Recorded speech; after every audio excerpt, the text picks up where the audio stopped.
estallido social lo manejaron la convención constitucional, manejaron los plebiscitos, manejaron todo para llevar a esta constitución unionista. Hola, ¿qué tal?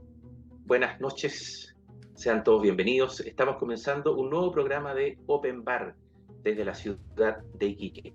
En esta ocasión, haciendo un programa junto al invitado que tenemos aquí en pantalla, Jorge Zamora, libre pensador de la ciudad de Antofagasta, a quien le damos las gracias por aceptar esta invitación. Jorge, ¿cómo estás? Buenas Hola, noches y gracias por venir a Open Bar. hola Keiko, ¿cómo estás? Un gusto saludarte y muchas gracias por la invitación. Así que esperemos que ahí a tu audiencia les guste el programa que vamos a hacer en este momento. Adelante, amigo. Bueno, veíamos en la promoción que hicimos en YouTube para este programa que decía a 3 años del estallido social, y lo poníamos ahí en signos de interrogación, ¿verdad? ¿Chile despertó? Y esa es la pregunta que te quiero hacer, Jorge, porque supuestamente estamos a 3 años del estallido social en sí, y de todas las mejoras sociales que de una u otra manera la gente estaba luchando, que salió a la calle a protestar en forma masiva, y que teníamos la esperanza de que estas cosas pudieran cambiar de alguna u otra forma, nosotros nos comenzamos a dar cuenta que han pasado estos largos ya 3 años, pero aparentemente seguimos estancados y seguimos aparentemente igual. Entonces, la pregunta es la siguiente, tal como dice ahí la promo que hicimos para YouTube, para el programa. ¿Chile despertó o seguimos durmiendo? Jorge Zamora. Ok, amigo, bueno, la respuesta va a ser un poquito larga, pero creo que es importante para poder entender el contexto. Desde el punto de vista de lo que es el abuso neoliberal, que debemos entender como el modelo que ha gobernado Chile durante varias décadas ya, esto se empezó a implementar en el año 1975 con la llegada del economista Milton Friedman, bajo el alero de Pinochet y obviamente de la élite financiera internacional, que en ese momento estaba empujando este laboratorio, obviamente de la mano de Richard Nixon, de Henry Kissinger también, y de los Chicago Boys, es decir, de estos sujetos que de alguna manera implementaron este laboratorio para poder de ahí exportarlo al mundo. No nos olvidemos que el neoliberalismo posteriormente fue abrazado por personajes como Ronald Reagan en Estados Unidos, Margaret Thatcher en Inglaterra, y de ahí se vendió como la panacea, como lo mejor del capitalismo en el fondo para el mundo. Pero nosotros ya sabemos, sobre todo los chilenos, de que esto no fue así, nunca fue libre mercado, esto fue corporativismo puro y neto. Es decir, esto fue básicamente una operación de capitalismo salvaje donde los más grandes se comen a los pequeños sin posibilidad de competir, sin posibilidad de llevar adelante la premisa del libre mercado. Es decir, con la mentira del libre mercado se nos metió en esta máquina llamada neoliberalismo que de alguna forma, desde el punto de vista macro, le entregó a las grandes multinacionales, los grandes grupos económicos, la posibilidad de crecer muchísimo, a los bancos también. Y eso, en la raya para la suma, hacía ver en los números de que Chile iba increciendo, de que el PIB chileno era de los más altos de América, de hecho era así, pero lo que no se nos decía era que ese PIB estaba inflado, en el sentido de que cerca del 90% del Producto Interno Bruto correspondía a las ganancias de las multinacionales, las AFP, las ISAPRE, los grupos económicos, y no el chileno, es decir, no era el ingreso per cápita, básicamente, sino que tenía que ver mucho con las ganancias que tenían estas grandes empresas hasta el día de hoy. Entonces, por lo tanto, fue una mentira, básicamente el milagro económico chileno, y la forma que tuvo la gente de salir de la pobreza fue básicamente, entre comillas, fue con el tema de la tarjeta de crédito, del famoso crédito, es decir, hasta el día de hoy, es decir, si los bancos sacaran de la ecuación el crédito, quedaría totalmente al desnudo la pobreza que hay en Chile. Y eso obviamente que se tenía que disfrazar de alguna manera a través de la propaganda para poder vender el milagro económico chileno como realmente real, cuando de verdad no era así. Era el milagro económico de las grandes empresas, las grandes multinacionales, grupos económicos, y no de los chilenos, básicamente. Los chilenos nos dimos cuenta con el tiempo de que esto en realidad era un abuso tremendo de parte de las multinacionales, de estos gobiernos que en el fondo desde Pinochet hasta el día de hoy, estos gobiernos que en el fondo nunca llevaron adelante la industrialización del país, todo lo contrario, sino que privatizaron lo que más pudieron, empezaron a regalar el cobre, el agua, la salud, la educación, el litio, los bosques, el saqueo de los bosques, etcétera. Entonces, llegó a ser tal el abuso que el día que llegamos al estallido social de octubre de 2019, con la consigna que no son 30 pesos, son 30 años. Por lo tanto, era completamente legítimo que la gente saliera a la calle a reclamar tanto abuso de capitalismo salvaje. Era normal. Pero detrás de esto se estaba fraguando en el fondo un plan que tenía que ver con los gobiernos de Bachelet, principalmente una regalona de la ONU, en donde se le había mandatado ya desde el año 2015 de llevar adelante un proceso constituyente para poder sacar una constitución sin que nadie se la pidiera prácticamente. Y posteriormente a eso empezamos a darnos cuenta de que efectivamente aquí había un mandato de la ONU, aquí había una intención de la ONU de parte de, obviamente, de los dueños del sistema financiero internacional, que son los que la controlan, para poder llevar adelante una nueva constitución, con el objetivo de poder implementar los 17 Objetivos de Desarrollo Sustentable de la Agenda 2030 de la ONU, que a su vez se deriva de la doctrina Laudato Si del Vaticano, que fue escrita por Bergoglio un año antes, 2015 salió, 2014 el Laudato Si, para poder de alguna manera hacer frente al cambio climático, al calentamiento global, que le llaman ellos también, a la hambruna, a la pobreza, etcétera, etcétera. Desde un punto de vista bastante buenista, pero con una intención totalitaria detrás, que eso es básicamente lo que es la Agenda 2030.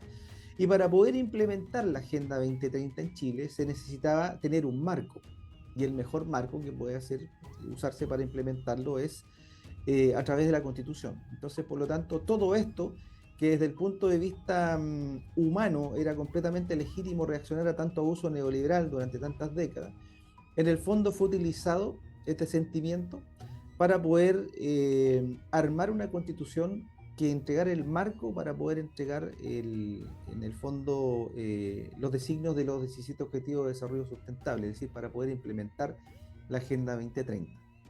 Toda vez ocurrido este estallido social, que sabemos que fue en octubre del año 2019, el país empezó a entrar en una especie de caos, un caos que cuando uno empieza a analizarlo ya con la distancia nos damos cuenta de que eran los propios integrantes de la política, tanto de conglomerados de izquierda como de derecha, obviamente con el gobierno también coludido, comenzaban a hacer una operación de desestabilización y de caos generalizado en el país, con saqueos, con destrucción de semáforos, con destrucción de propiedad pública, propiedad privada, etcétera, para poder tensionar en el fondo al país de tal manera de poder forzar al famoso Acuerdo por la Paz, que fue firmado en la madrugada del 15 de noviembre del año 2019 por 10 partidos políticos, más el grupo Convergencia Social, si mal no recuerdo, de Boric, que no era partido político, firman este Acuerdo por la Paz con la idea de que nos estaban salvando inclusive de un golpe militar, tal como señaló Catalina Pérez, que fue una de las firmantes, en ese momento presidente del Partido Revolución Democrática del Frente Amplio.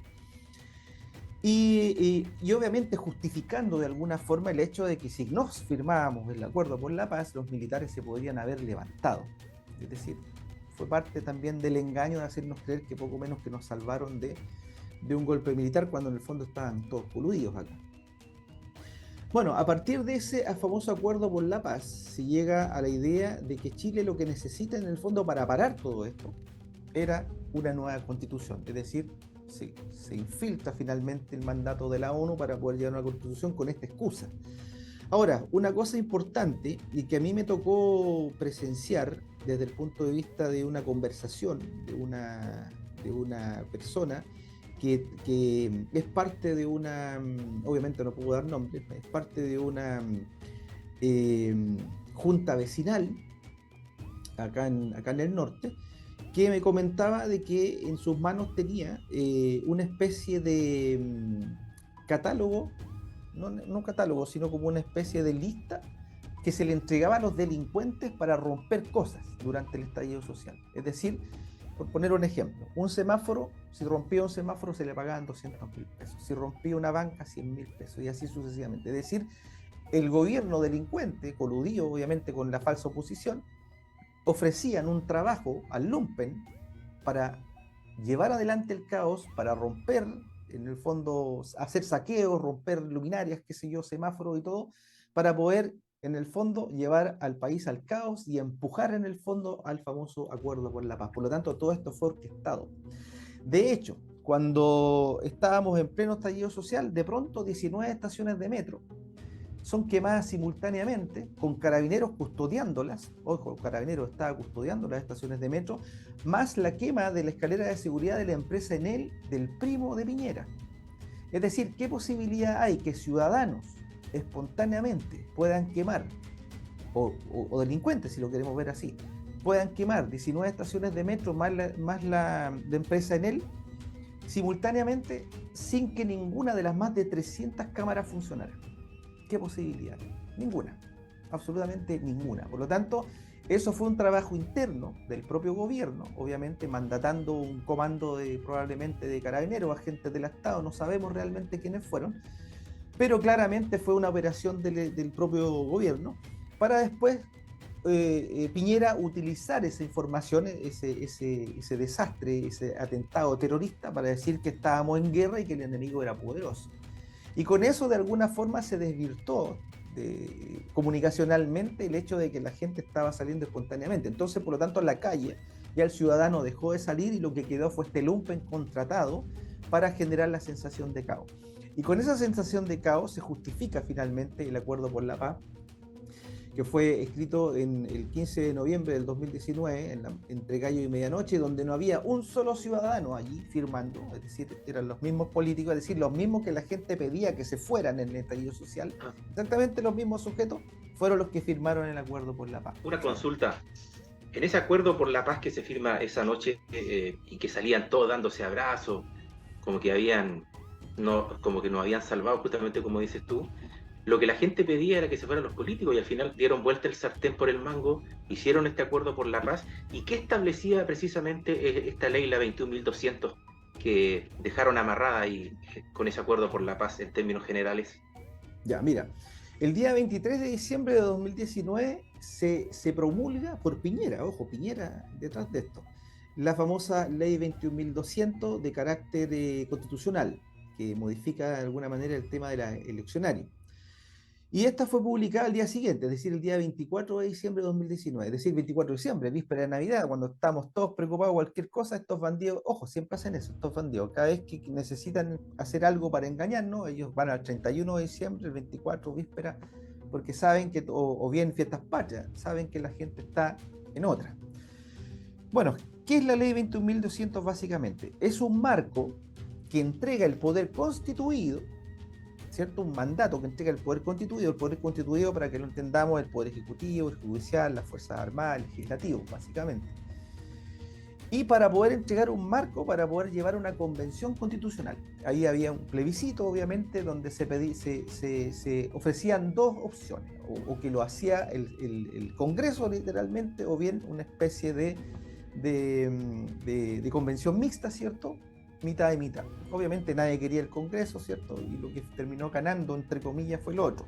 Pero aquí ocurre un engaño, y es el hecho de que lo que se debió haber hecho fue una asamblea constituyente libre y soberana, en donde el poder constituido, es decir, el ejecutivo, el legislativo, el judicial, las fuerzas armadas, se tenían que haber puesto a un costado, es decir, debieran dar un paso a un costado y debieran dejar que la ciudadanía se organizara en cabildo, juntas de vecinos, asambleas, etcétera, para poder llevar adelante a través de miles de personas y de la deliberación, es decir, de la posibilidad de conversar y ponernos de acuerdo como ciudadanos, qué constitución nosotros queremos para el país.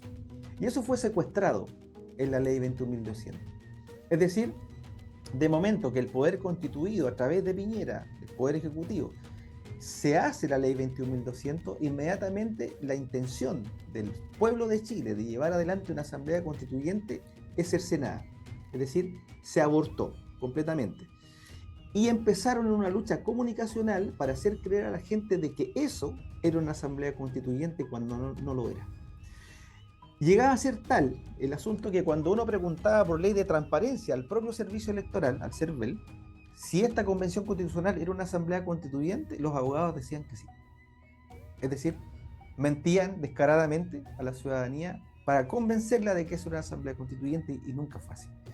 Entonces, por lo tanto, todo el marco que se entregó dentro de la ley 21.200 no era democrático, no era la voluntad soberana del pueblo, no era el ejercicio del poder constituyente originario, que es el poder que tiene el pueblo, ¿cierto?, de poder crear una nación o bien frente a una debacle, poder hacer nuevamente una constitución para darle el marco a la nación. No fue el caso.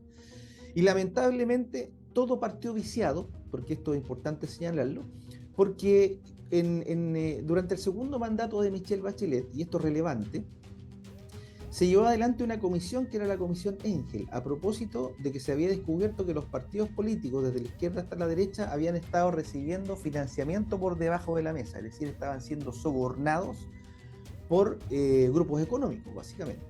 Entonces, para evitar esa corrupción, sale a la luz la ley 20.900, que fue promulgada el 14 de abril del año 2016, es decir, estamos hablando de eventos mucho antes del estallido social, en donde se le da a los partidos políticos un año de plazo para demostrar que tenían los militantes que decían tener.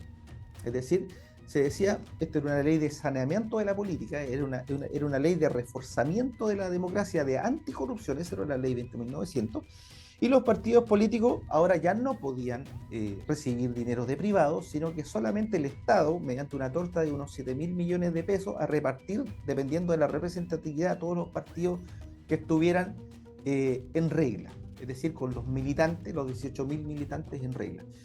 Y para eso les dieron un año de plazo, es decir, se cumplía el día 14 de abril de 2017, para poder demostrar que tenían los militantes. Entonces empezó un proceso de refichaje.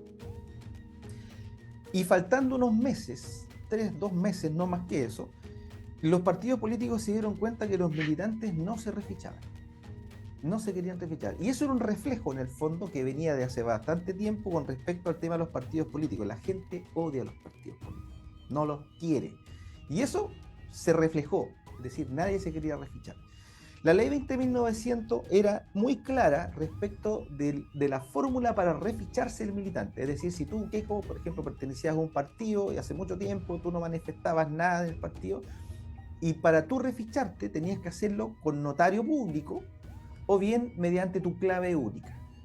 No había más opciones, notario público o clave única, por un tema de verificabilidad. Es decir, aquí tiene que haber un proceso de verificabilidad que lo pedía la ley 20.900. Los partidos, como se dieron cuenta de que no estaban refichando y faltaba muy poco tiempo, iban a desaparecer, literal. Es decir, aquí iba a desaparecer desde el Partido Comunista hasta la UDI. Es decir, era una debacle total. Se le iba a acabar el negocio. Exactamente, en víspera de las elecciones presidenciales del 2017.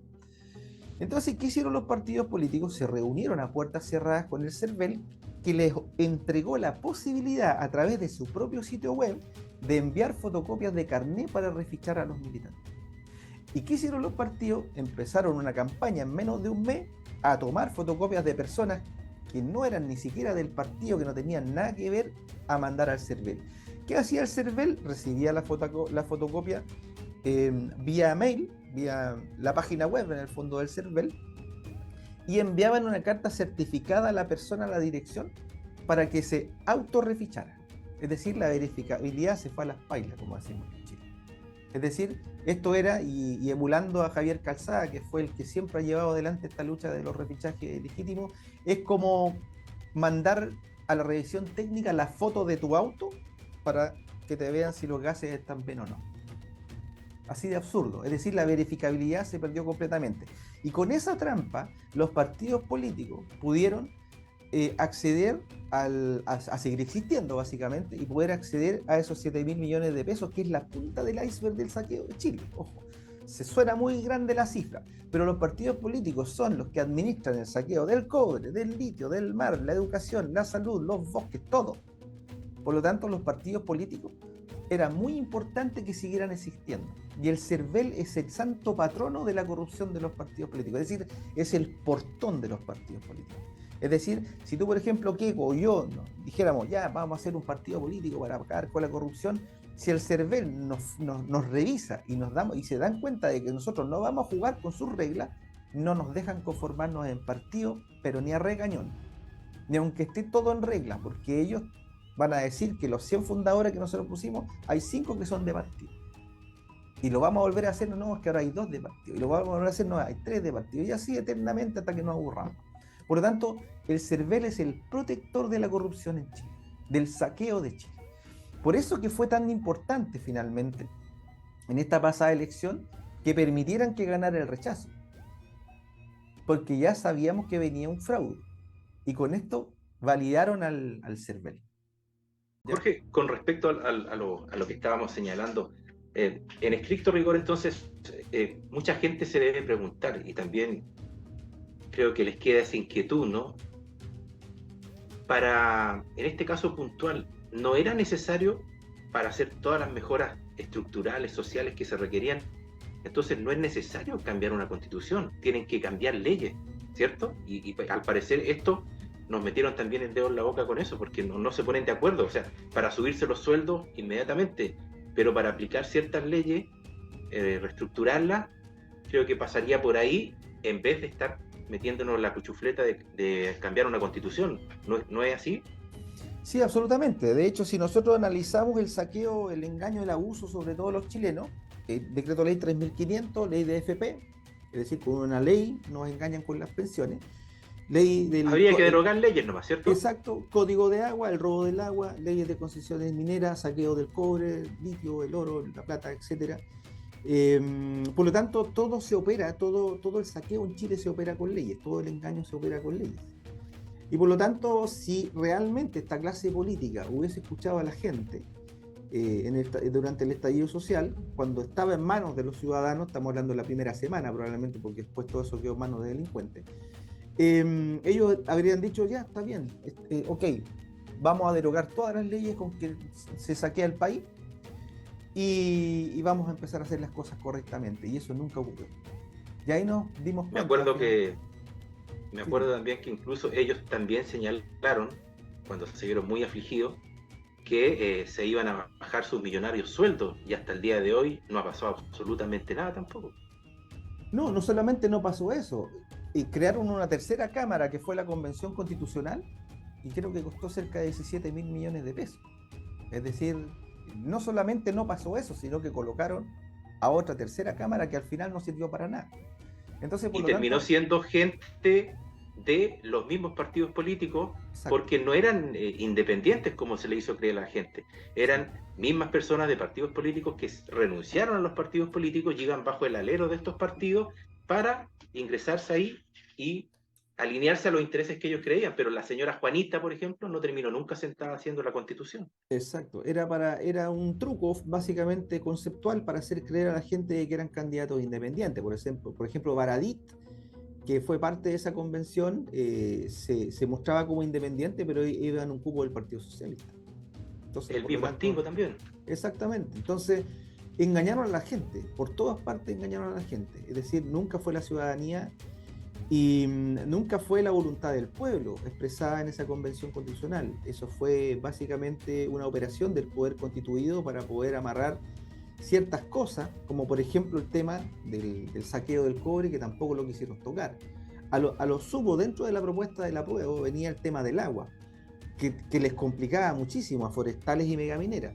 Por lo tanto, que haya ganado el rechazo también les convenía, porque ahora finalmente todo lo pescaron, lo amarraron, ¿cierto?, de tal manera para poder hacer lo que realmente querían hacer, que era que el Congreso corrupto terminara armando una nueva constitución, y por eso es que siguen insistiendo, por eso es que continúan en esto.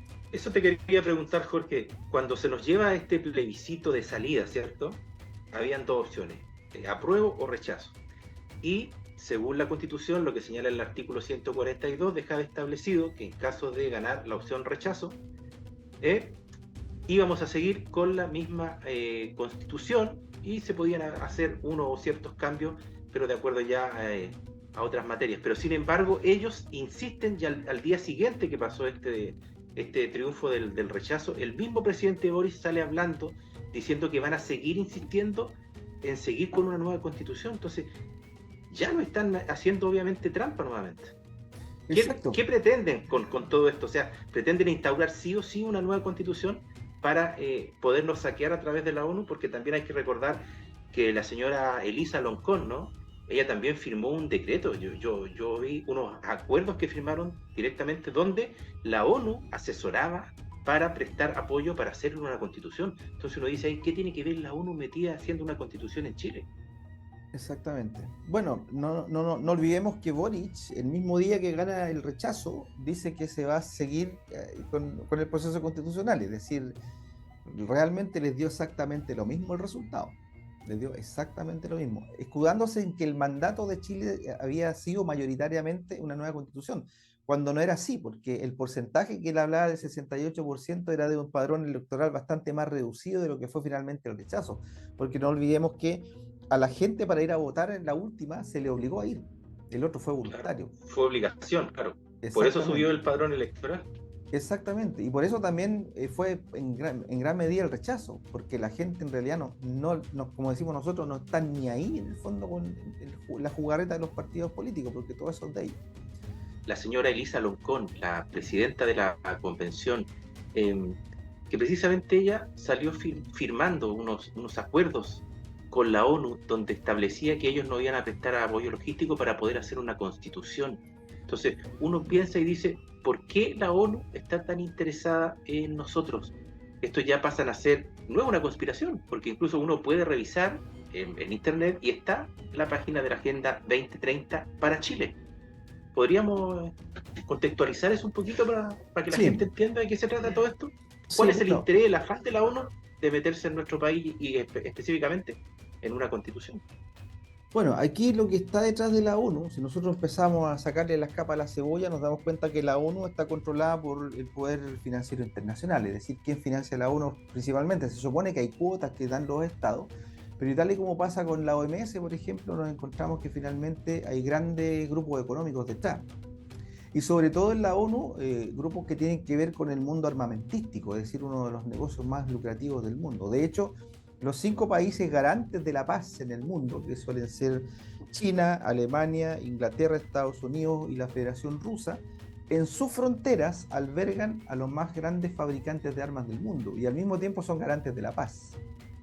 Entonces uno se tiene que preguntar, a ver, ¿será cierto que la ONU quiere la paz cuando en el fondo protege dentro de sus fronteras estos países garantes de la paz a los más grandes fabricantes de armas del mundo? Entonces ahí nos damos cuenta de que no es así.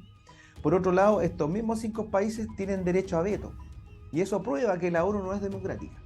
¿Por qué? Porque si hay 200 países que están de acuerdo en hacer algo y a China no le gusta, no se hace. O a Estados Unidos no le gusta, no se hace. Entonces, ¿dónde quedó la democracia? ¿Y dónde quedó el espíritu de la mitad más uno, por lo menos? No existe en la ONU. Y aquí viene lo curioso. La ONU está tan preocupada de la democracia que interviene dentro de los procesos de los países. Y aquí es clarísimo. Es decir, si estos sujetos nos engañaron con candidatos independientes cuando sabíamos que estaban detrás de los partidos políticos, ¿cierto? No, nos engañan con el sistema representativo, inclusive de la política, que nos hacen creer que eso es democracia, cuando en el fondo es una partidocracia, no es el gobierno del pueblo, como dice la etimología de la palabra democracia, sino que es el gobierno de los partidos políticos. Eso es, nos engañan, nos hacen creer que es democrático. La ONU hace exactamente lo mismo. Y nos hace creer, por ejemplo, que los pueblos originarios estaban representados por Elisa Loncón, cuando es una mujer que fue premiada por la propia masonería, de momento que estuvo ahí a la cabeza de la Convención Constitucional, y firma efectivamente un acuerdo de redacción con la OCDE, es decir, de cooperación en la redacción con la OCDE y también con la ONU. Ahora uno dirá, y bueno, ¿y esto que estoy hablando es teoría de la conspiración? No, de hecho hay un decreto que fue firmado por el Ministerio de Relaciones Exteriores, que se llama el Decreto 49, que crea el Consejo Nacional para la Implementación de la Agenda 2030. Por lo tanto, aquí no estamos hablando de una teoría de conspiración, sino de un hecho conspirativo, donde un poder supranacional llamado Organización de Naciones Unidas interviene directamente en Chile en lo que es la redacción, la creación de su constitución. Por lo tanto, esto es extremadamente grave. Hace poco hubo una moción en la Cámara de Diputados impulsada por el Partido de la Gente para eliminar estas cosas, para eliminar la injerencia de la ONU dentro de lo que son, de lo que es la soberanía en el fondo del pueblo de Chile, Y fíjate tú que en mayoría los diputados la rechazaron, dejando clarísimo en el fondo de que ellos apuestan, avalan y protegen que la ONU entre poco menos que a gobernar en Chile. Oye, Jorge, y específicamente en esta Agenda 2030, dentro de varios de los 17 puntos, ¿no?, que tienen de objetivos de desarrollo sustentable, pero me llama mucho la atención en uno de ellos, el que dice acabar con la pobreza, pero me imagino que cuando dicen acabar con la pobreza se refieren a acabar con los pobres, ¿no? A eso se refieren.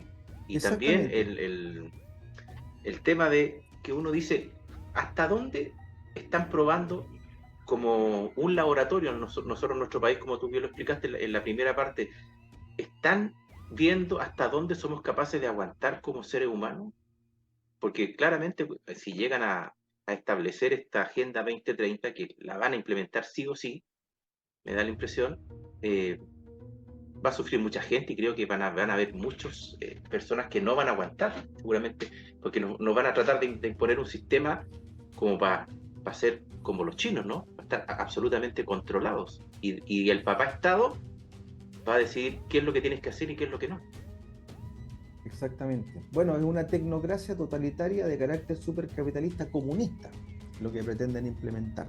Esto lo descubrió un congresista norteamericano que se llamaba Larry P. McDonald en el año 1976.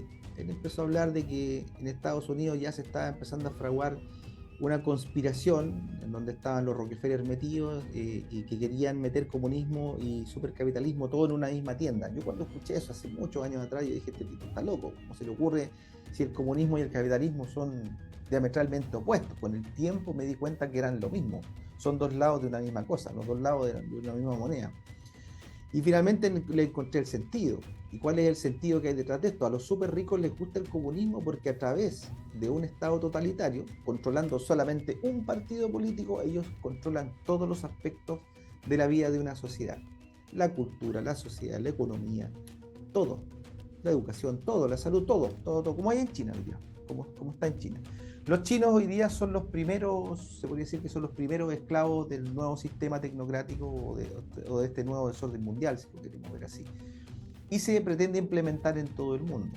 Y en Chile, hoy claramente se está viendo el laboratorio. Y este laboratorio, para que pueda funcionar de control tecnocrático, mediante una IA, ya no con grupos de poder, sino que básicamente una IA, obviamente con todo el sistema de control biométrico, moneda única, digital y todo lo que quieren implementar, lo pueden hacer, pero no con tanta gente. Es decir, 8.000 millones de seres humanos es inviable para poder llevar adelante lo que ellos pretenden.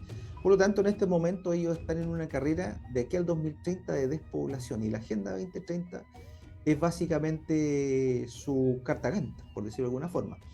Son 17 objetivos de desarrollo sustentable y en los dos primeros queda clarísimo cuál es el norte, es decir, la reducción de la pobreza y la reducción de los pobres. ¿Cómo? Eliminándolos, básicamente. Y ahí uno se tiene que entrar a preguntar, a ver, si la ONU realmente quisiera acabar con el hambre en el mundo, ¿por qué no están promoviendo los estados, por ejemplo, la posibilidad de que si tú ya estás aburrido de tu empleo, el propio estado te diga, mira, hay un montón de espacio desocupado en el sur de Chile o de cualquier otro país, aquí tienes maquinaria, aquí tienes semilla, aquí tienes 5 hectáreas, aquí está la capacitación, te damos dinero, todo, y conviértete en un granjero. Y que te vaya súper bien y que des empleo. ¿No sería lo lógico? Pero no. ¿Qué está haciendo la ONU? Está implementando todo lo contrario. Están ahogando a los granjeros, quieren eliminar a los granjeros para dejar los campos en manos de multinacionales como DuPont, Monsanto, Bayer. Bueno, Monsanto, Bayer es la misma empresa. Para continuar con la industrialización, para continuar con el elemento transgénico que te envenena. Ojo, que te envenena. Y por otro lado, al tener a toda la gente dentro de las ciudades, tienes en el fondo el blanco o el target hecho para poder seguir matando gente. Es decir, con alimento industrial, con chemtrail, tú tienes que tener a toda la gente en un solo lugar para poder tirarle rieles químicos, es decir, envenenarlo. Y también envenenar el agua y todo. Entonces, básicamente, detrás de los dos primeros objetivos de desarrollo sustentable estamos viendo claramente la reducción de la población. Y sumémosle el veneno principal que están colocando hoy día con lo que ya sabemos que es. Adelante. Oye, Jorge, entonces, en estricto rigor, ellos necesitan entonces cambiar las constituciones para apurar esta agenda, para implementarla más rápido. Lo que pasa es que ellos necesitan un marco legal. Lo legal no significa que sea algo bueno para nosotros. De hecho, por ahí anda un dicho dando vueltas hace mucho tiempo que es muy antiguo, que dice, mientras más leyes tiene un Estado, más corrupto es. Entonces, por lo tanto, ellos necesitan entregar un marco legal para poder implementar la Agenda 2030. ¿Cuál es la base? La base para poder implementar un Estado totalitario. Por ejemplo, en la actual Constitución, que sabemos que fue creada entre cuatro paredes, sabemos que fue modificada, ¿cierto? Que hoy día tiene la firma de Ricardo Lago, pero tiene algo que es importantísimo, coloca al ciudadano por sobre el Estado. El Estado es protector del ciudadano, no controlador del ciudadano. Y la propuesta que estaban ellos pretendiendo implementar pone todo al revés, pone al Estado por sobre el ciudadano con la excusa del bien común. ¿Qué es lo peligroso de eso? Que ellos pueden decir, por ejemplo, que ya que hay una nueva constitución, ¿cierto? Y el bien común es lo que prima, ellos pueden decir, por ejemplo, que tu casa, o tu salud, o tu opción de salud, o tu creencia religiosa, ya no es peligrosa para el resto. Entonces, por lo tanto, te pueden inyectar forzosamente, te pueden reeducar, te pueden tomar y decir, no, lo que tú estás pensando, eso no corre. Ojo, no estoy diciendo que en la propuesta eso fuera así, sino que esto es paulatino. Es paulatino, es decir, tienen ellos que primero implementar, sentar las bases para poder, porque estos tipos trabajan con ventana de Overton, van de a poquitito implementando el sistema. Por ejemplo, en la propuesta habían puesto la idea de que Chile era plurinacional, 11 naciones, que iban a tener su propia legislación, iba a ser autónomo, autogobernabilidad y todo el asunto. Esa era la semilla para la balcanización de Chile. Es decir, para destruir a Chile, desmembrarlo en muchos países. Y eso es fundamental para estos sujetos, porque cuando tú divides, como se decía en el Imperio Romano, divide et impera. Tú divides y gobiernas. Eso significa divide et impera. Entonces era fundamental. Obviamente que la propuesta decía que Chile es un Estado unitario, de carácter plurinacional, ¿cierto? No venía la división de inmediato, sino que se instalaba la semilla para que en el futuro empezaran las divisiones. Y eso iba a producir conflictos, iba a producir guerra, forzosamente, porque iban a haber momentos en que mapuches y chilenos se iban a tener que enfrentar por el tema de los territorios, básicamente, por el tema de los recursos. Inclusive pugnas entre los mismos pueblos originarios. Es decir, de haberse aprobado eso, se sembraba la semilla de un caos total en Chile. Adelante. Oye, Jorge, y también con respecto a lo mismo que estamos hablando de desestabilizar de una u otra manera los países, este tema forzoso que tenemos con esta problemática tan grande que tenemos sobre todo en la zona norte con el tema de la migración, es también, son por tratados internacionales que se hicieron que de una u otra manera dejaron amarrado a nuestro gobierno a tener que recibir tanto migrante. Ya, a ver, aquí hay una cosa que es importante señalar. La migración que nosotros estamos observando no es natural. La migración siempre ha sido natural y de hecho desde la ONU hay un derecho que dice que todo ser humano tiene derecho a migrar. Es decir, tiene derecho a salir de su país y ir a otros lugares. Lo que no estaba constituido como derecho internacional era la inmigración, porque una cosa es salir y otra cosa es entrar. Entonces, por lo tanto, la ONU en algún momento empezó a empujar bastante fuerte el hecho de que se firmara un tratado para poder hacer que la inmigración y la migración tuvieran el mismo carácter, en el fondo, como de un derecho. Y eso empezaba a chocar obviamente con las legislaciones internas. Nosotros tenemos una legislación de inmigración del año 74 que no era tan mala, pero que se violó completamente por un mandato de la ONU, básicamente, a través de lo que fue el gobierno de Michelle Bachelet cuando empezó a ingresar ciudadanos haitianos a través de una aerolínea contratada de madrugada. Ingresaron cientos de miles de haitianos que los traían engañados. Por lo tanto, la figura de la migración con respecto a los planes de nuevo desorden mundial que está empujando la ONU, los dueños de la ONU en el fondo, los dueños de las multinacionales son los mismos, tiene que ver con dos aspectos. Por un lado, ejercer el dumping dentro de países, es decir, sobresaturarlos, como Chile. para promover caos, porque con caos estos sujetos no gobiernan, siempre ha sido así, y otro aspecto para desocupar países también para poder saquearlos. Por ejemplo, Haití es uno de los países que tiene una de las reservas de oro más grandes del mundo. Y para poder explotar el oro se necesita mucha agua. Y la única fuente de agua para explotar el oro haitiano es el río Artibonito. Haití y República Dominicana están como juntos, divididos prácticamente por una línea imaginaria. Hay una empresa que se llama la Barrick Gold, que acá en Chile la conocemos muy bien, cuando se armó Pascualama, este país virtual que armó Carlos Saúl Menem y Eduardo Frei acá en Chile, para poder saquear el oro de la cordillera. Se inventaron hasta un país virtual para poder hacer eso. Y esa empresa, Barrick Gold, donde están metidos también los Luxig, los Bush, los Rockefeller, está en República Dominicana y están atentos al asalto para poder explotar el oro que hay en Haití. Pero no lo pueden hacer porque el río Artibonito que te mencionaba recientemente es para consumo humano. Entonces, la solución es eliminar haitianos, ya sea sacándolos del país o matándolos directamente, ya sea con hambrunas, con pestes, con guerras, lo que sea. Entonces, ¿qué están haciendo desde la ONU? Han estado sacando a los haitianos a Brasil, a México, que ya cerraron las puertas, y a Chile. Por lo tanto, ellos están ahí atentos al saqueo del oro haitiano. Los haitianos son inmensamente ricos, no son el país más pobre de América, son los más ricos del mundo. El problema es que los haitianos, ni los haitianos lo saben, lamentablemente. Y hoy día el país está en manos de los cascos azules, de la Organización de Naciones Unidas, con el padrinaje de los Clinton, que a su vez son financiados por George Soros, por un George Soros que a su vez tiene acciones en Barrick Gold. Entonces ahí tú te vas dando cuenta cómo estos sujetos van trabajando juntos. Por un lado saturan países como Chile para poder promover el caos, desestabilizarlo y poder llevar adelante la balcanización y todo lo que sabemos, y también con el plan de inyecciones que estamos viendo, que Chile va a ser de los países más despoblados del mundo de aquí al 2030, así como estamos. Y por otro lado, desocupar Haití para poder echar mano a los haitianos. Entonces, ese es básicamente el plan que ellos tienen con respecto a las migraciones. Y lo mismo está pasando en Europa, es decir, están sobresaturando Europa de migrantes, principalmente de África, para desestabilizar los países europeos. Y están desocupando África para saquearlo. Que lo han hecho siempre, pero ahora con mayor razón. Adelante.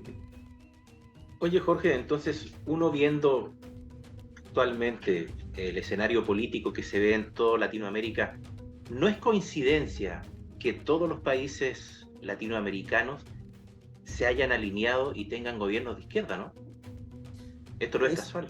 No es casual. Estamos prácticamente viendo el nacimiento de la Unión de Repúblicas Socialistas de América, una especie de URSS nueva, pero muy diferente de la URSS original. ¿Por qué? Porque la URSS original tenía otro concepto. Estaban los soviets, estuvo la revolución bolchevique. Bueno, eso sí es parecido, porque todo esto también es financiado por los banqueros. Es decir, el ascenso de Lula en Brasil son los propios banqueros que están detrás. Lula es un sujeto que es un agente de la financiera internacional, amigo de David Rockefeller, amigo de Soros, y el otro también, ojo, Bolsonaro. No es que Bolsonaro sea de los buenos, ¿no? Aquí estamos hablando que la izquierda, como decía Nicanor Parra, la izquierda y la derecha unidas jamás serán vencidas.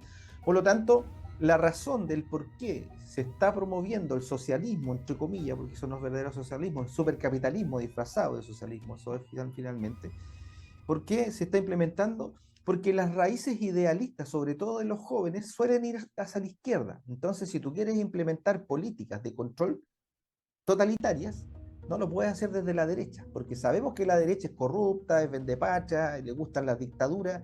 No lo podemos hacer desde la derecha, tiene que ser desde la izquierda, y que parezca que todo es por el pueblo, del pueblo y para el pueblo.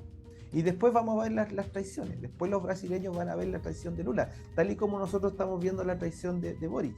Boric, por ejemplo, podría haber sacado de la discusión el famoso Tratado Transpacífico en el Senado. Él tenía la potestad de sacarlo y lo dejó. Y finalmente yo apuesto cualquier cosa que lo va a terminar aprobando. ¿Por qué? Porque es parte de la agenda globalista. Nosotros tenemos el neoliberalismo de derecha, que es supercapitalista, pero por su lado el neomarxismo de izquierda es tanto más capitalista que el otro lado, son el mismo bando en el fondo. Oye, Jorge, ¿qué podemos hacer el ciudadano normal, el ciudadano a pie, cuando vemos todo este mundo al revés, como dice tu canal que tienes en YouTube? Estos acontecimientos que de una u otra manera nos van guiando y nos están forzando a que en algún momento se van a llegar a implementar. Eh, Más allá de que uno tenga conocimiento o no, de aquí al 2030 el escenario, por lo menos para nuestro país, no se ve para nada alentador, así como vamos, ¿no? No, no, para nada. De hecho, el laboratorio que están implementando en Chile es básicamente en micro ver cómo esto va a funcionar en macro. Es decir, la reducción de población que están llevando adelante en todo el mundo se va a reflejar primero en Chile. Los chilenos somos el país, después de Israel o con Israel, de los más del mundo. Entonces, por lo tanto, eso significa que de aquí al 2025, 2030, prácticamente no van a haber chilenos. Es lamentable decirlo, pero prácticamente no van a haber chilenos. Y esa gente la van a suplir de una u otra manera con los tantos inmigrantes que hay acá, ¿no? Exactamente, mira, ahí viene otra parte de la agenda de la migración. Cuando tú eliminas al local, ¿ya? Tú evitas, quiebras la idiosincrasia, quiebras el amor a la patria, quiebras el amor a la tierra, como tú lo quieras interpretar. Y el inmigrante no va a defender porque no siente esta tierra como de ellos, no la va a defender. Entonces es fundamental para los globalistas romper y quebrar todo sentido de amor a la patria, de amor a la tierra, de amor a tu nación, a tu país, a tu bandera, etcétera, etcétera. Entonces ellos están trabajando fuertemente en eso. Y de hecho es más, cuando faltando un día, 2 días, ¿te acuerdas tú para el plebiscito? Aparece un sujeto en Valparaíso sacándose una bandera chilena del ano, simulando un aborto de Chile. Y eso fue como el colmo de los colmos, ¿cierto? Que llevó a mucha gente a votar rechazo finalmente. Pero fíjate tú que eso no fue una torpeza, porque necesitaban que ganara el rechazo, porque no querían que se quitar los derechos de agua que venían en la nueva propuesta. El agua era fundamental acá. Y se protegía, era lo único prácticamente que se protegía en la nueva propuesta. Entonces rechazaron y ahora están con la idea de que esta nueva constitución hay que hacerla igual, pero esta vez la tiene que hacer el Congreso. Es decir, los mismos corruptos de siempre que la gente pidió que se fueran durante el estallido social, dieron vuelta a toda la torta, hicieron todo un cuento, una faramalla para terminar ellos mismos bajo mandato de la ONU, haciendo lo que necesitan los dueños del mundo. Interesante, Jorge. La verdad, estamos ya llegando a la parte final del programa. Te quiero agradecer enormemente por haber tenido este contacto con nosotros aquí con nuestro programa y para instruirnos un poquito, la verdad, porque yo me considero un tipo, a mí no me gusta la política, creo que si soy de las personas que piensa que si nosotros dejamos en manos de los políticos para que nos arreglen nuestra vida, estamos totalmente errados. No pasa por ahí por partidos políticos, me parece a mí por lo menos. Pero siempre es interesante saber el trasfondo de cosas no oficiales, porque a nosotros nos venden una versión oficial que no tiene nada que ver con lo que realmente está pasando en nuestro país y en el mundo en general, con todo lo que estamos viviendo. Así que te quiero agradecer nuevamente, Jorge, por haber estado con nosotros y a ver si nos dejamos abierta la invitación para más adelante para hablar seguramente de otros temas tan interesantes como el del día de hoy, ¿te parece? Por supuesto, muchas gracias. De todas maneras, mira, una cosa antes de irnos. El problema es el sistema piramidal. Ahí está el problema. Todo lo que constituye una pirámide trabaja para el sistema de control. Los bancos son pirámides. Los gobiernos son pirámides. La oposición a los gobiernos son pirámides. Los partidos políticos son pirámides. Los grupos económicos son pirámides. Las multinacionales son pirámides. La ONU es una pirámide. La OMS es una pirámide. Todo es una pirámide. Todo lo que tenga carácter de pirámide, independiente del nombre que tú le pongas, trabaja para el sistema. Entonces, ahí está el problema. Y es muy cierto lo que tú dices, es decir, no hay que creer en partidos políticos, porque eso no es democracia realmente. Si nos vamos a la etimología de la palabra democracia, demos, pueblo, cracia, gobierno, debiera ser el gobierno del pueblo. Pero cuando nosotros elegimos representantes, ya deja de ser democracia y se convierte en el gobierno de los representantes. En este caso, el gobierno de los partidos políticos. Y uno tiene que entrar a pensar, a ver, ¿dónde está la representación real del pueblo o la autoridad del pueblo en el Congreso, por ejemplo, acá en Chile o cualquier otro Congreso? Y empezamos a revisar y nos damos cuenta de que no, lo que están representados allí son los partidos políticos. Y en el caso chileno, partidos políticos que reficharon a sus militantes el año 2017 haciendo trampas y violando la ley anticorrupción 20.900. Es decir, una ley que ellos mismos firmaron para evitar la corrupción, no se demoraron ni un año en violarla ellos mismos. Entonces, finalmente, lo que tú dices es muy cierto. La política partidista, no es que la política sea una porquería, es la política partidista, porque el tema político es inherente al ser humano. Es la política partidista el problema. ¿Y por qué? Porque es una pirámide. Eso, estimado Keiko. Muchas gracias Claro. por la invitación y cuando quieras. Claro, y desgraciadamente, como tú lo señalas, no tenemos una democracia, tenemos una partidocracia hace mucho tiempo, no solo en Chile, sino que a lo largo del mundo, desgraciadamente. Exacto. Agradecemos entonces a Jorge Zamora. Tus redes sociales, Jorge, para que la gente te pueda ver, te pueda conectar contigo. Jorge Zamora en Facebook, Josaco Nexus en Instagram, tengo un Telegram que es t.me/canalemar y mi YouTube, que es El Mundo al Revés, youtube.com/emar. Estoy bloqueado en casi todo generalmente, pero ahí estoy, cada vez que me dan un espacio, me sueltan, suelo colocar ciertos contenidos. Ahí en YouTube, Jorge tiene un canal que se llama El Mundo al Revés. Sígalo porque hace descodificaciones de películas. Muy interesante si le gusta ese tipo de temática. Así que agradecemos a Jorge por haber estado el día de hoy con nosotros, y a ustedes, queridos amigos, nos reencontramos en el próximo video programa. Que les vaya bien, seguimos haciendo Open Bar.